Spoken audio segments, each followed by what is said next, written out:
Hello students, जय हिंद। तो आज के इस वीडियो के अंदर हम सेट थ्योरी के क्वेश्चन करेंगे जो कि 2013 और 2014 के पेपर में पूछे गए हैं। शुरू करते हैं अपने पहले क्वेश्चन के साथ। पहला क्वेश्चन कुछ इस तरीका से है। In a school there are 30 teachers who teach mathematics और फिजिक्स। मैथ्स और फिजिक्स को टीच करने वाले टोटल आपके पास 30 टीचर्स हैं। उन्हें इस बोला है 20 टीचर्स ऐसे हैं जो मैथ्स टीच करते हैं, 15 टीचर्स ऐसे हैं जो फिजिक्स टीच करते हैं और 5 टीचर ऐसे हैं जो मैथ्स और फिजिक्स दोनों टीच करते हैं। क्वेश्चन में पूछा गया कि ओनली मैथ्स वाले के टीचर्स कौन से होंगे। ओनली मैथ्स, तो टोटल मैथ्स के टीचर्स में से दोनों जो इंटरसेक्शन है, जो टीचर्स दोनों को पढ़ाते हैं मैथ्स और फिजिक्स, उनको माइनस कर दो बस।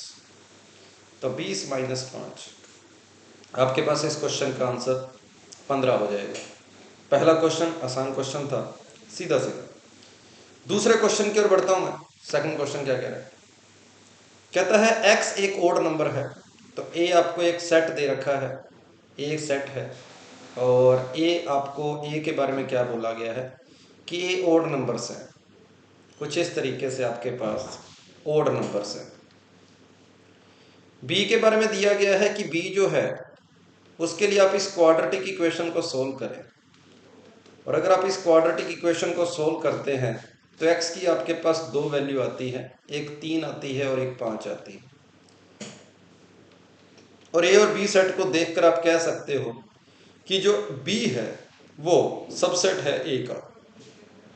सी ऑप्शन आपके पास आंसर आ जाएगा। b जो है वो सबसेट है a का, क्योंकि b के सभी एलिमेंट्स a में से लिए गए हैं, तो मैं बोलूंगा b सबसेट है a का। ये था दूसरा क्वेश्चन। तीसरे क्वेश्चन की ओर चलते हैं। तीसरा क्वेश्चन कहता है a इंटरसेक्शन b सबसेट होता है a का। ये a पूरा है, a ये पूरा है, क्या उसी में से, और a इंटरसेक्शन b ये है, तो क्या डायग्राम को देखकर आप कह सकते हो कि पूरे a का ही कुछ पोर्शन a इंटरसेक्शन b होता है? बिल्कुल सही है, पहला स्टेटमेंट सही है। दूसरा स्टेटमेंट कहता है a इंटरसेक्शन b सबसेट होता है b का। बिल्कुल, ये कॉमन पोर्शन b के भी तो अंदर आ रहा है, बिल्कुल सही। फिर कह रहा है a सबसेट होता है a यूनियन b का। a यूनियन b का मतलब ये सारा, क्या इस पूरे का ये सबसेट है a वाला? बिल्कुल, इस पूरे का ये a वाला पोर्शन जो है ये सबसेट है। ये a वाला जो पोर्शन है वो a यूनियन b में से ही लिया गया है, इसलिए तीसरा स्टेटमेंट भी यहां पर सही है। डी ऑप्शन आपके पास आंसर हो जाएगा। तीनों स्टेटमेंट यहां पर सही है। नेक्स्ट क्वेश्चन की ओर चलते हैं, क्वेश्चन नंबर 4 की ओर। कहता है नेचुरल नंबर के लिए बताओ क्या एडिशन एडिशन एक सेट है? एडिशन, बिल्कुल, कोई भी दो नेचुरल नंबर्स को ऐड करो एक नेचुरल नंबर ही आएगा। एडिशन बिल्कुल सही है। दो नेचुरल नंबर्स को आपस में माइनस करो, क्या हमेशा नेचुरल नंबर ही आएगा? गलत। दो नेचुरल नंबर्स को आपस में मल्टीप्लाई करो, क्या हमेशा नेचुरल नंबर आएगा? दो नेचुरल नंबर्स को आपस में डिवाइड करो, क्या नेचुरल नंबर आएगा? गलत। तो मैं बोलूंगा इसके लिए पहला और तीसरा स्टेटमेंट सही है, आपके लिए आंसर बी ऑप्शन हो जाएगा। तो ये 2013 के फर्स्ट पेपर में पूछा गया हमारा चौथा क्वेश्चन था सेट थ्योरी में। मैं पांचवें क्वेश्चन की ओर बढ़ता हूं। पांचवा क्वेश्चन जो कि 2013 के सेकंड पेपर का है, तो मैं इसको पहला क्वेश्चन बोलूंगा। In a class of 110 students, x students take both mathematics and statics. x students ऐसे हैं जिन्होंने मैथ्स और स्टैटिक्स दोनों लिए हैं। 2x प्लस 20 स्टूडेंट्स ऐसे हैं जिन्होंने मैथ्स ली है, तो 2x में से x ऑलरेडी आ गया, पीछे x प्लस 10 बच गया। और स्टैटिक्स वाले 2x प्लस 30 हैं, x ऑलरेडी आ गया, पीछे x प्लस 30 बच गए। यहाँ पर सॉरी x प्लस 20 आएगा, x प्लस 20। क्या there are no student who take neither mathematics no statics, तो x की वैल्यू बताओ क्या होगी। हमने इन सभी के सम को 110 के इक्वल करना है, आंसर आ जाएगा। इन सभी के सम को 110 के इक्वल करना है, हमारे पास आंसर आ जाएगा। तो 3x की वैल्यू 60 हो गई और x की वैल्यू आपके पास 20 हो जाएगी। बी ऑप्शन इस क्वेश्चन का आंसर हो जाएगा। और ये 2013 के सेकंड पेपर में पूछा गया पहला क्वेश्चन था। मैं दूसरे क्वेश्चन की ओर बढ़ता हूँ। 2013 के एक ही क्वेश्चन था यहाँ पर, 2013 के सेकंड पेपर में सिर्फ एक क्वेश्चन पूछा गया था। इसका आंसर बी ऑप्शन है। अब चलते हैं 2014 के फर्स्ट पेपर की ओर। पहला question, out of 105 students taking an examination English and mathematics 80 students pass in English. 80 student ऐसे हैं जो इंग्लिश में पास है, 75 ऐसे हैं जो मैथमेटिक्स में पास है, और 10 स्टूडेंट ऐसे हैं जो दोनों में फेल हैं। मतलब उन 10 स्टूडेंट्स को मैं यहाँ पर बाहर लिखूंगा क्योंकि सर्कल मेरे पास को बता रहे हैं, तो सर्कल के बाहर जो आएंगे फेल वाले आ जाएंगे। तो क्वेश्चन में पूछा गया कि how many students fail in only one subject. कहने का मतलब ये हो गया कि मुझे वो स्टूडेंट्स चाहिए जो सिर्फ एक सब्जेक्ट में पास हो और एक में फेल हो, हमें वो चाहिए। चलो, तो टोटल 105 स्टूडेंट्स थे, टोटल 105 थे, उसमें से 95 हमारे पास फेल हो गए। इसका मतलब जो पास हुए हैं उसमें से 10 फेल हो गए, इसका मतलब 95 ऐसे हैं जो किसी न किसी में पास है। तो ए यूनिट बी की वैल्यू होती है A plus B minus A intersection B. ये मेरे पास फॉर्मूला होता है ए इंटरसेक्शन बी का।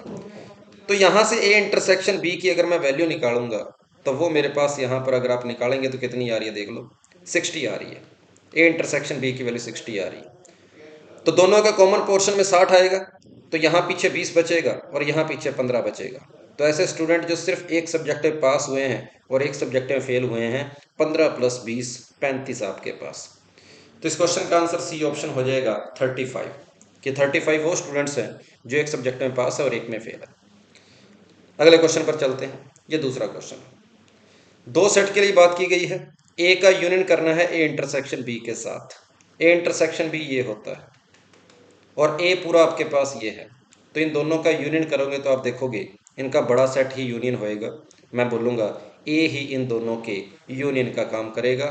सी ऑप्शन आपके पास इसका आंसर है, क्योंकि ए इंटरसेक्शन बी के सारे एलिमेंट ए के अंदर ऑलरेडी आ चुके हैं, तो उनका जो यूनियन होगा वो ए ही होगा। ये था दूसरा क्वेश्चन 2014 के फर्स्ट पेपर का। तीसरा क्वेश्चन क्या कह रहा है, ये 2014 के फर्स्ट पेपर का तीसरा क्वेश्चन है। ई क्या है, ई एक सेट है, उसका यूनियन करना है A intersection phi minus A minus phi. इसको सोल्व करना है, इसका आंसर क्या आएगा। तो फाई का किसी के साथ भी इंटरसेक्शन करते हैं तो फाई आ जाता है, ये बात मुझे पता है। फाई का किसी के साथ भी अगर इंटरसेक्शन करेंगे तो फाई आ जाएगा, ठीक बात है। माइनस ए के वो एलिमेंट जो फाई में नहीं है, फाई को किसी में से भी माइनस करो तो ए ही आ जाता है, वही दोबारा आ जाता है। ए के वो एलिमेंट जो फाई में नहीं है तो हम ए को ही बोलेंगे।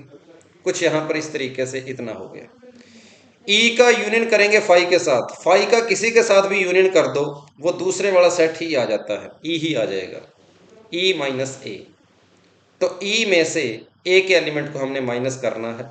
ई का मतलब जो ई के एलिमेंट है, ए का मतलब जो ए के एलिमेंट है।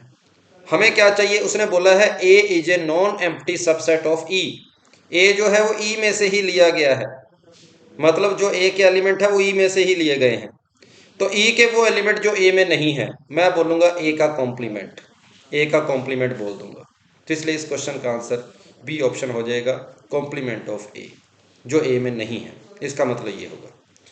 तो ये था तीसरा क्वेश्चन और 2014 के फर्स्ट पेपर का, और इसी के साथ ही इस वीडियो के अंदर इतना ही। 2013 और 2014 के सभी क्वेश्चन हो गए हैं। 2014 के सेकंड पेपर में कोई क्वेश्चन नहीं आया। थैंक यू सभी को, जय हिंद।